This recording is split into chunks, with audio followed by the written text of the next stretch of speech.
In Dhruv Yoga, we have very important sequences known as energy block release sequences. And I want to show you the impact of one of those sequences using something called biofield scanning.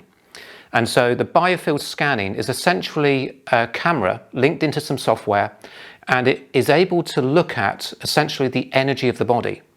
So what it's doing in a little bit more detail to that is your bodies are emitting photons of light.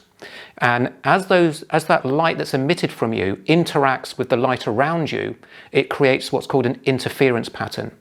And so this scanning is reading that pattern, and it very much allows you to look at the energy in the aura around us and also the energy in and around the body.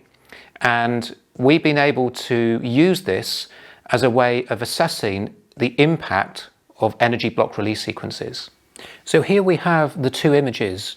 On the left, we have an image that was taken before the energy block release sequence, and on the right, we have an image that was taken after energy block release sequence.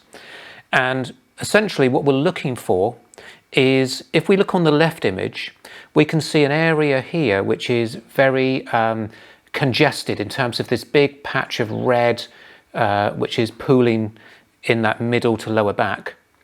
And on the right image, you can see how that has started to break up and is starting to disappear. So when we're looking at these images, what we ideally want to see, if someone's really healthy, is we want to see kind of what we're seeing up here in the arms and the upper shoulders. So we're seeing kind of mainly greens and yellows and gold colours, and there's these lovely little lines which are almost like lines of energy. And we're trying to move away from areas which are red and very dark and very blue and very congested. And we can see that the impact of doing an energy block release sequence is that we've moved someone from this real congested area to something where that energy congestion is starting to break up and starting to improve towards a much more healthy energy.